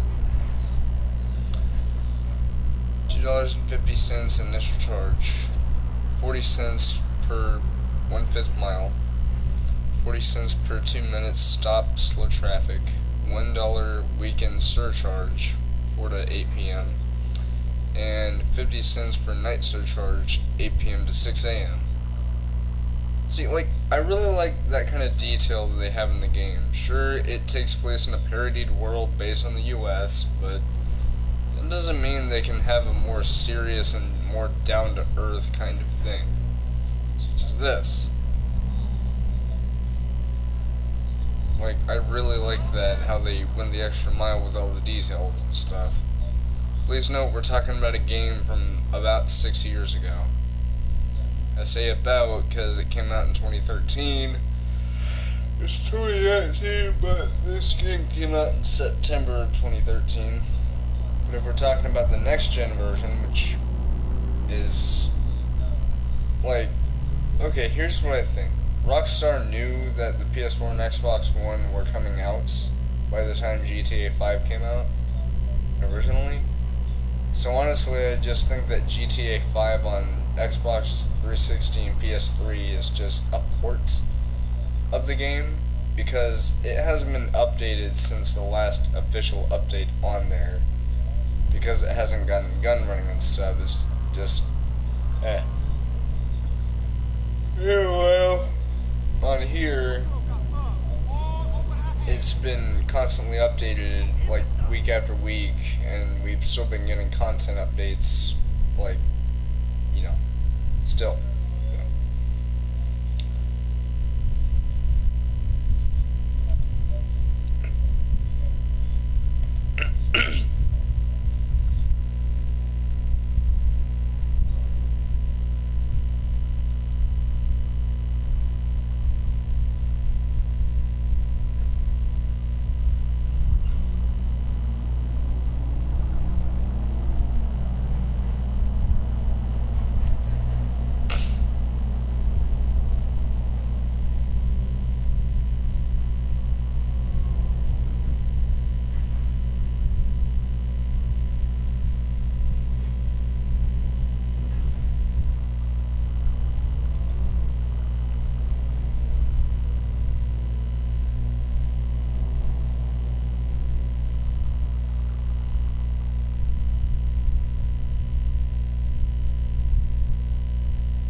Oh, that's cool. I didn't even know otters had webbed feet. Or I think I did. I don't know. All I know is one of my personas is like an otter mixed with some sort of like feline or something. Nice.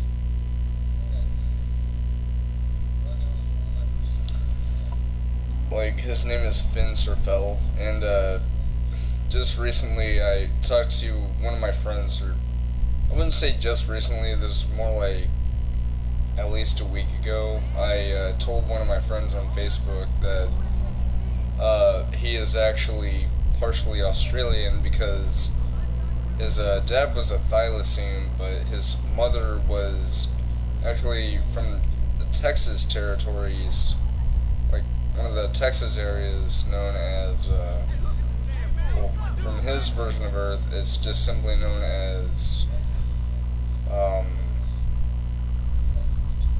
Southern Creek Otterine. That's what the species is known as, because they're typically found in the southern parts of the U.S. Okay, Usually here we are. around, you know, Texas or in Texas. So there's that.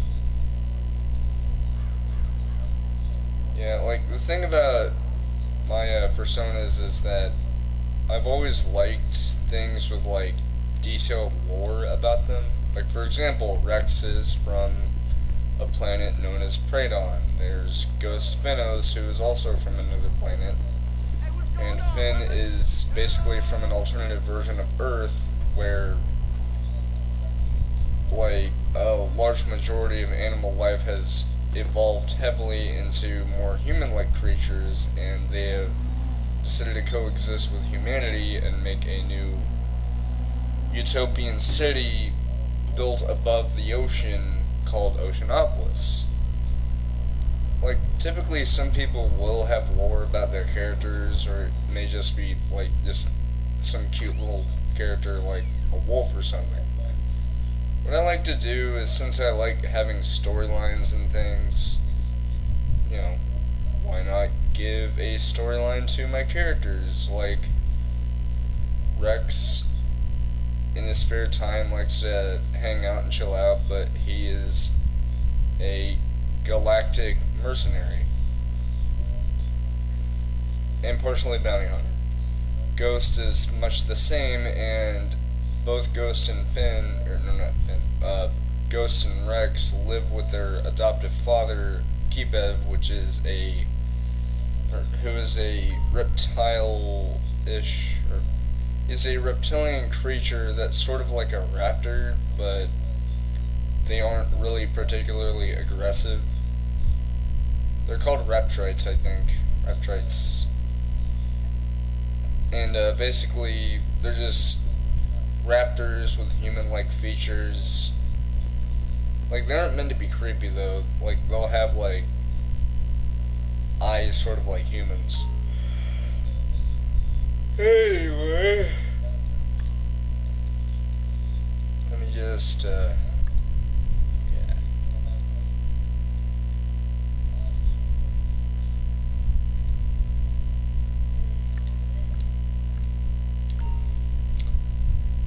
Yeah, we're gonna go to bed. But, as for Finn, unlike Rex and Ghost, his family is still very much alive. Like, Ghost's family, it's unknown what happened to them, because there was an incident that happened on his planet that, although it involved the same guy that invaded Rex's planet, Pradon, the Phantom Wolves didn't die. Like, some of them died while covering fire for the rest of the Phantom Wolves, but what ended up happening was a select few Phantom Wolves escaped from the planet shortly before this happened. Vindictus Dread, the intergalactic warlord and total asshole in my opinion, in everyone's opinion, he announced to the Phantom Wolves that he was going to do something inexplicable to their planet. And so he explained what it was, and he basically said that he would transport their planet to an unknown region of space so that no one could find them, and that it would be close to a black hole. However, the Phantom Wolves, in that lick of time, came up with an idea to use a device that they were building in case this happened, because they knew very well who Vindictus Dread is and just what he's capable of. So just before Vindictus Dread, stayed true to his word, the Phantom Wolves decided to teleport away from him and into a nebula cluster known as the Fantic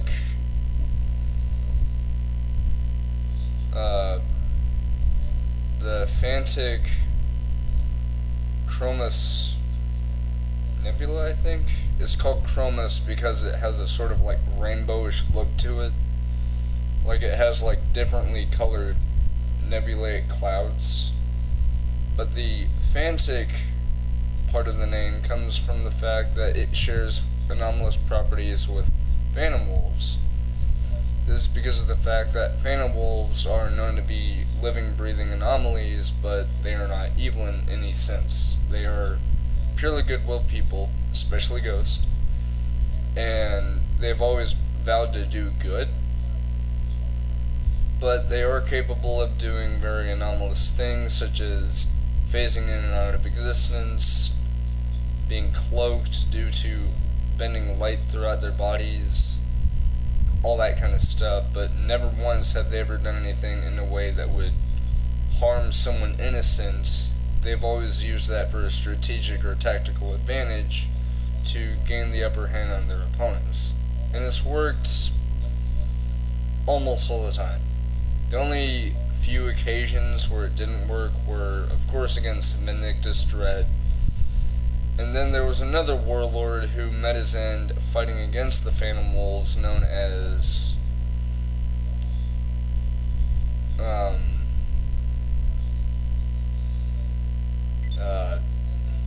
Captain Cutlass the Grand. Yeah, he's or was a well-known space pirate. But he's dead. As for Rex, his kind was almost completely obliterated by the hands of Vindictus Dread, but just like Ghost's kind, a select few Phoenix Wolves, more than the Phantom Wolves actually, they were able to escape the planet due to direct orders from the President of Pradon. Because, like, the thing about Pradon is, it's sort of like Earth. It is mostly desert, though, but the entire planet is run on a... No. What's your biggest hope for GTA 6?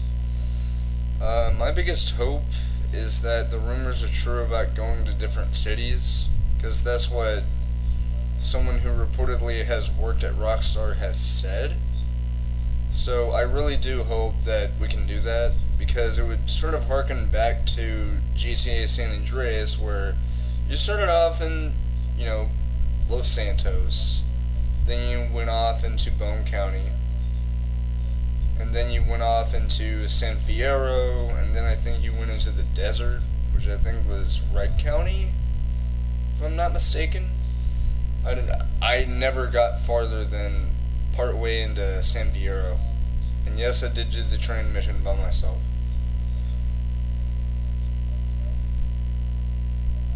Minus home invasion. That'd be kind of cool. Kind of freaky considering the fact that it happens in real life, but yeah, we're talking about a game that mimics the US.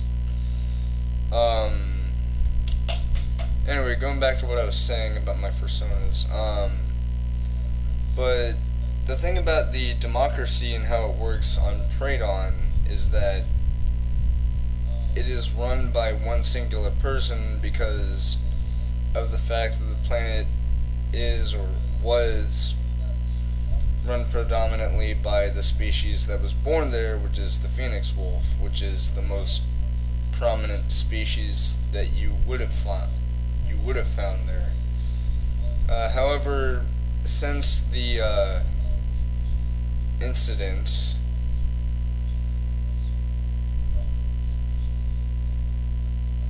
yeah, I have a habit of pretending that people talk to me, like, in my room. But, basically what happened is, because of what had happened, the invasion,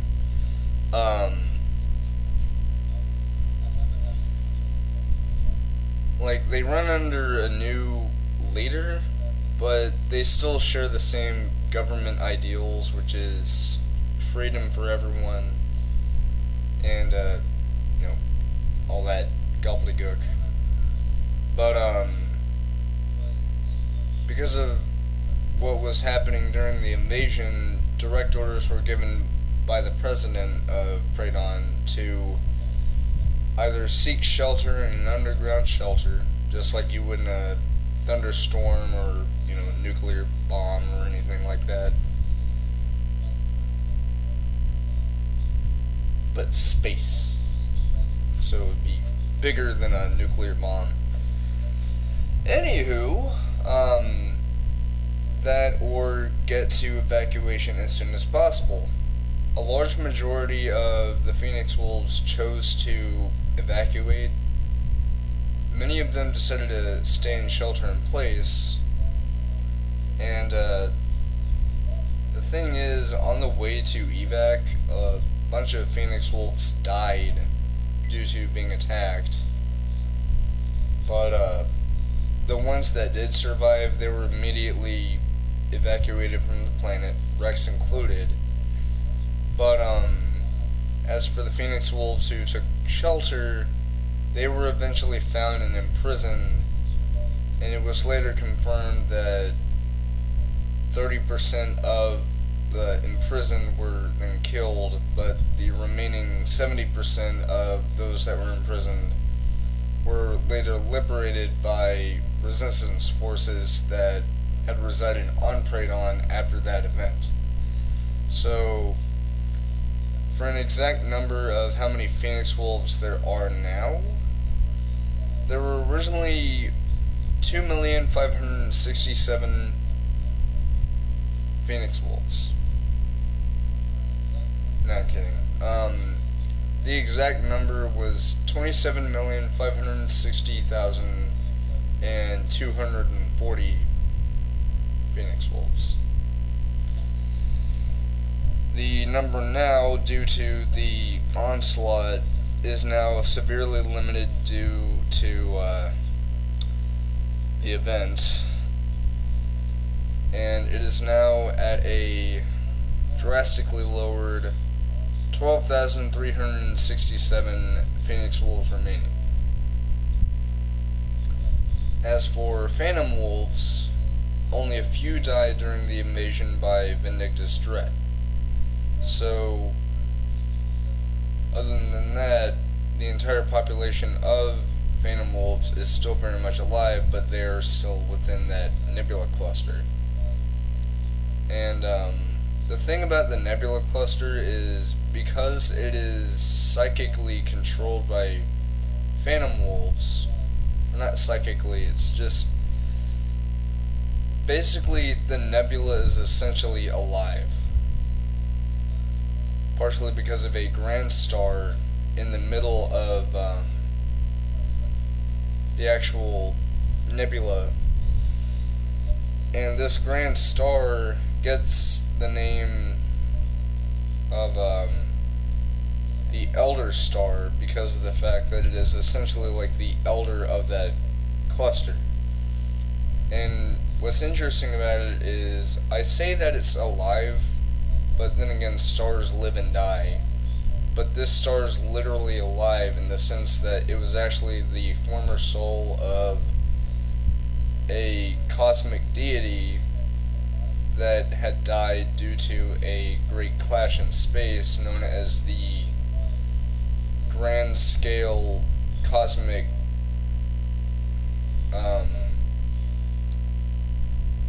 assault. Yeah.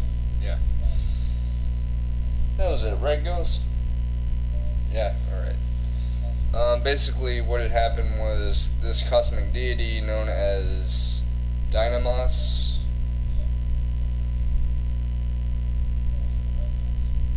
Dynamos. Yeah, Dynamos. He was the cosmic deity of life and, living and stuff like that. And he was also the deity of goodwilling, goodwill, people who mean good. So as such, this nebula will only let good people inside, or people who, for the most part, have done good in their lives. So, people like Rex, they would be accepted in. However, Vindictus Dread, seeing as how he's an intergalactic warlord, and again, major asshole. Yes, super major asshole. Thanks, Ghost.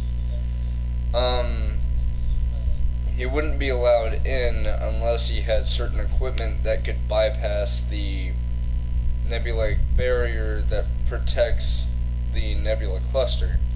Now, the nebula cluster itself is also home to many other planets, which is really cool.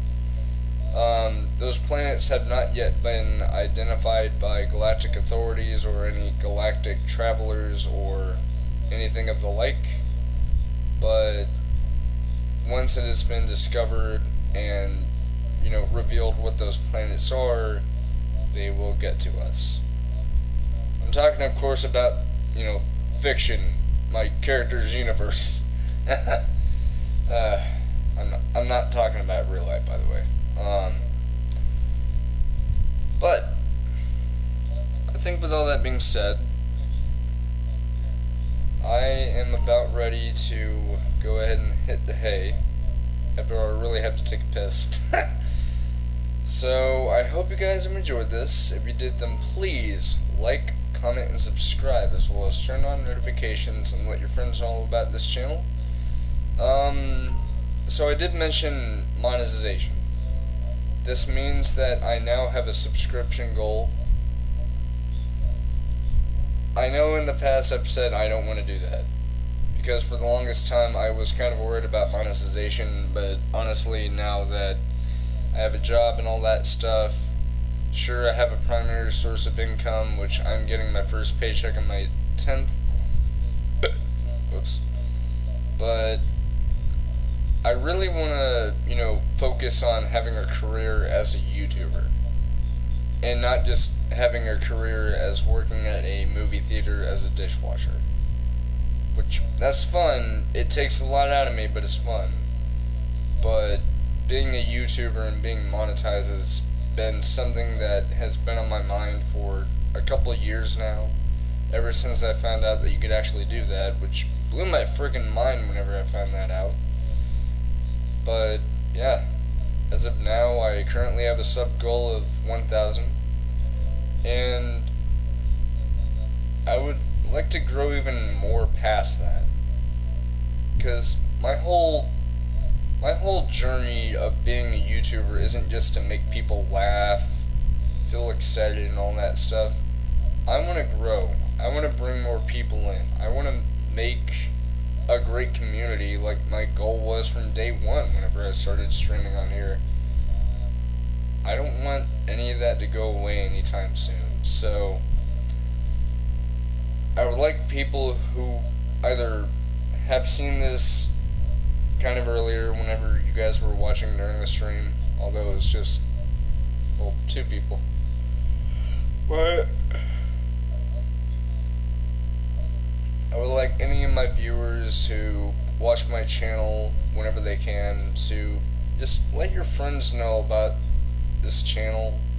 It really helped me out if they were able to subscribe to me as well, because like I said, I'm really trying to pursue this career of being a YouTuber. It's something that I've had on my mind for a while, And if I'm able to be monetized and have ad revenue and all that stuff, I would greatly appreciate it, because then I could put that money towards maybe stuff like new equipment, or maybe once I start driving I could put some of that money towards gas money, or maybe if there's something wrong with my car I could have it taken to a auto shop so they could repair it or something.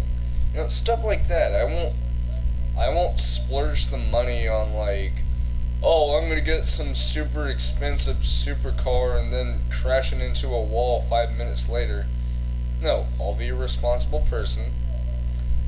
I won't go crazy. I won't do clickbait, which I hate clickbait.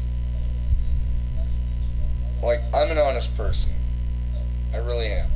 So what I'm saying here is the honest truth. Once I'm monetized, I'll do whatever it takes to make sure that this channel grows as much as I can make it. And I'm going to make sure that I can make great content as much as I can to make sure you guys are always excited about what happens next on my channel. And at some point I'm going to get back to vlogging, because Lord knows how long it's been since I've last made a vlog. But I just wanted to say thank you guys for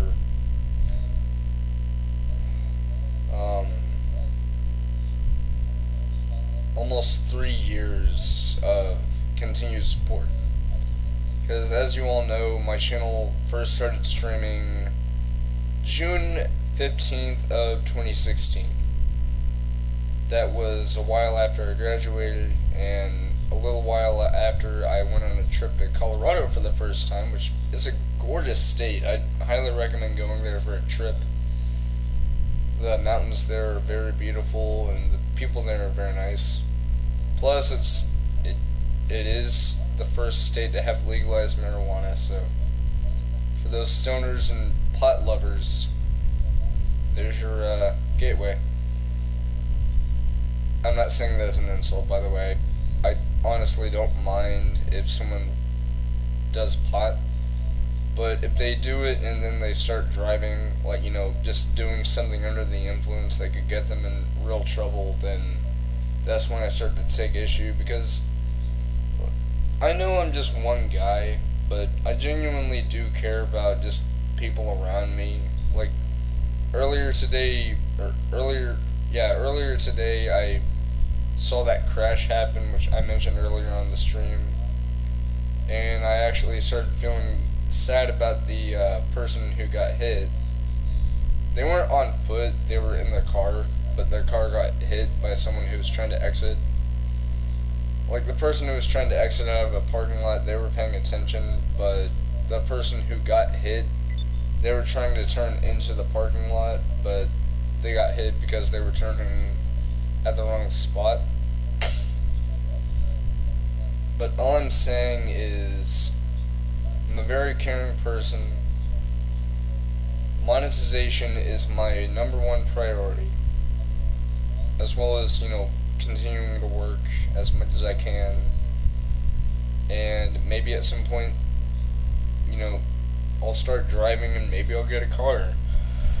My dream car would ideally be a Chevy Malibu, likely a newer one, maybe 2017, 18, or 19, I don't know.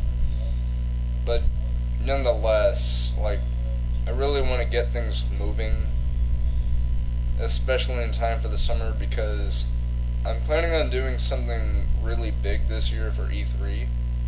And I don't mean going to E3, I just mean, you know, being home, doing live coverage like I did last year. So if I'm able to do all that, it'd be awesome, because this year I want to do bigger things for this channel that will not only end up making it grow more, but it'll really improve this channel in terms of what I'm able to offer, all that stuff. Because just right now I don't have that much equipment to go on. If I want to stream on another platform, all I do is just get this old computer monitor on this wooden table over here, put it over here, have it facing the screen, put my webcam on there so it's facing the TV, and then boom, live streaming something like Duke Nukem Forever, which I'll probably be doing that tomorrow night. But all I'm saying is, I'd really like to thank you guys for the continued support for almost 3 years, and you know, again, I greatly appreciate it if you told your friends about it, so that way they could check it out and they could subscribe and they'll tell their friends and so on and so forth. Because isn't the whole point of being a YouTuber to grow and, you know, become someone in the world other than just someone who makes videos? You know, you do that for a living once you become an official YouTuber, someone who is monetized and stuff. But why not look past that? Like, you could do so much more than just, you know, be there. I don't know. All I'm saying is, I really want this goal to come true, because I really want to make this channel grow into something much bigger than just this. Because as much fun as it is to live stream for you guys and make sure you guys are having fun, I want to do more than that, you know? Like I said earlier, I want to get back to live streaming, or no, not live streaming, vlogging at some point, so that way I could show you guys what's going on in the exciting world of Rexy. And once I start driving, that means I'll be able to go to other places, show you guys what I'm up to, stuff like that. Something that I would love to do. But with all that being said, enough of this lecturing stuff. Thank you all very much for watching. Again, please like, comment, and subscribe. And I know it's going to take us a while, but I'd really like to make it to at least 1,000 subscribers. I've already hit at least the, 10,000 views mark. That's one of the criteria necessary in order to be monetized. But you also need 1,000 subs, which I'm getting there. I'm at 168, I think. So it's going to take me a while to get there, but once I get there, and once I get ad revenue rolling, we're going to be good. But, again, thank you guys very much for watching. I will see you guys next time for whatever happens next on this channel. Good night, and I'll see you guys next time. See ya.